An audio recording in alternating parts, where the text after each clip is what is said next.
हैं उनके सर पर कपड़ा नहीं है। ये इंदिरा आवास का योजना आ रहा है, कहां जा रहा है समझ में नहीं आ रहा है। कुछ पूरे गांव में एक इंदिरा आवास नहीं था। ये तस्वीर दिखानी है हमें विधानसभा में कि ये आपका जो है विकास का बिहार है, ये आपका विकास का भारत है। इसको पहले देखिए। तो मेरी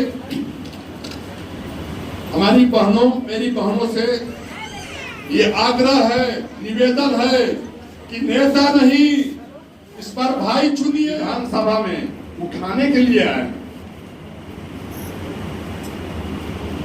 हम अभी 2 दिन पहले यहाँ राछोपाली पंचायत के श्यामपुर गांव में हम गए हुए थे, महादलित बस्ती में।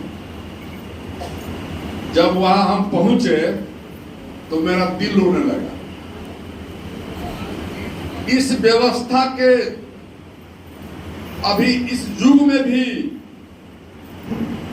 हमको देखने को मिला कि 10-10 साल के लड़के हैं, उनके सर पर कपड़ा नहीं है। ये इंदिरा आवास का योजना आ रहा है, कहां जा रहा है समझ में नहीं आ रहा है। कुछ पूरे गांव में एक इंदिरा आवास नहीं था। महिलाओं के चेहरे पर, किसी के चेहरे पर कोई मुस्कान नहीं था। लगता था कि कई दिनों के लोग खाना खाए हुए हैं। उस दिन हमको लगा कि हमको राजनीति नहीं, इनकी आवाज बननी है। हमें आज आप लोगों को देखने के बाद ये लगा कि हमको राजनीति नहीं, आपकी आवाज बननी है। मैं आपसे वादा करता हूं कि मैं आपका आवाज को विधानसभा में हमेशा बुलंद करते रहूंगा और आपके हक हुकूक की जितनी भी लड़ाई है मैं खुलेआम लड़ूंगा। वो चाहे हमारी सरकार बनेगी तब भी, नहीं बनेगी तब भी, चाहे किसी का भी सरकार रहे, खुद हमारी भी सरकार रहेगी, माननीय तेजस्वी यादव की भी सरकार रहेगी। अगर आपके मांगों को नहीं माना जाएगा तो हम हमेशा आंदोलन आपके साथ मिलजुल के करते रहेंगे।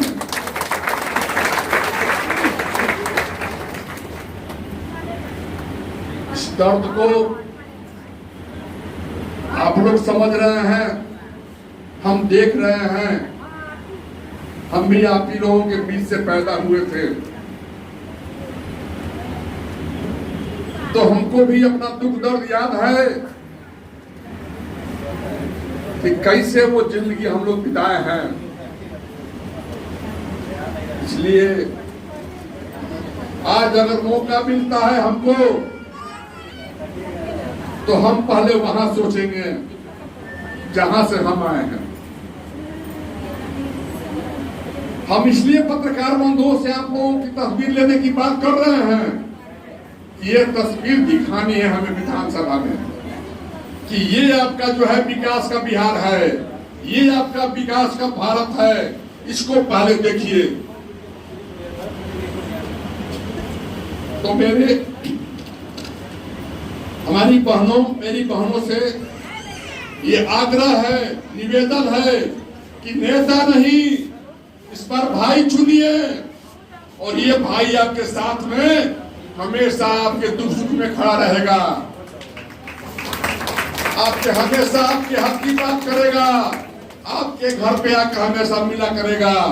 और कभी भी आप नहीं देखिएगा कि हम हमेशा जो है पटना के गलियों में हम नहीं मिलेंगे।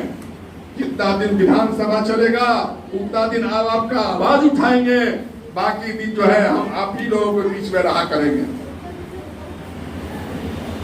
लोगों को लगता है, लोग कहते हैं कि बहुत पैसा वाले हो गए हैं, इनके पास बहुत पैसा है, ये उद्योगपति हो गए हैं। लेकिन हम जो है भगवान ने दिया, आज हमारा सब कुछ सेटल हो गया है, हमारे पास भगवान ने सब व्यवस्था दे दिया है, ये बात सही है। लेकिन हमारा दिल आज भी अपने लोगों के लिए रोता है, इसलिए हम यहाँ आए हैं। हमें अगर पैसा कमाना होता तो हम अपने बिजनेस में ही लगे रहते, लेकिन हमें आपकी आवाज बननी है, आपके दुख सुख में हमको हमेशा खड़ा रहना है, इसलिए हम इस राजनीति में आए हैं। तो एक आवाज हम उठाने की बात कर रहे हैं, हम आपकी आवाज को उठाने की बात कर रहे हैं। इस तमाम पत्रकार बंधुओं से हम कह रहे हैं कि आप लोग भी हमारे साथ मिलजुल करके इन बहनों की आवाज को उठाइए, उन गरीब गुरबों की आवाज को उठाइए, इस पारी सरकार को हटाइए, इस अंधी सरकार को हटाइए और अपनी इस बार तेजस्वी सरकार लाइए। और हम उन लोगों से एक साथ मिलजुल करके हम लोग आपके विकास के लिए काम करेंगे, आपके समाज के लिए काम करेंगे।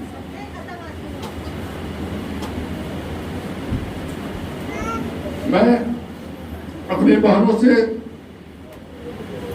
हमेशा रूबरू होता रहता हूं, हम आपके गांव में भी जाते हैं। हम बता देना चाहते हैं आप लोगों से, हम खास करके आज पत्रकार बंधु लोगों की बार बार नाम इसलिए ले रहे हैं कि हम आपको बताना चाहते हैं कि हम 6 महीने से जो गांव में घूम रहे हैं, हम उसमें घूमते भी हैं तो हम इन्हीं लोगों के बस्तिया में घूमते हैं। हम बड़ा मकान में देखकर नहीं जाते हैं, हम बड़े बड़े गांव जहां मकान है और जहां बड़े लोग हैं वहां हम नहीं जाते हैं, हम इन्हीं लोगों के बस्तिया में घूमते हैं। तो इस आवाज को एक तरफ हम उठाने के लिए अगर अपना सब कुछ न्यौछावर करने के लिए तैयार हुए हैं तो आप लोग हमारा सहयोग कीजिए कि इनके हक अधिकार को हम लोग दिलाने में हम लोग सब लोग मिलजुल के आगे बढ़े।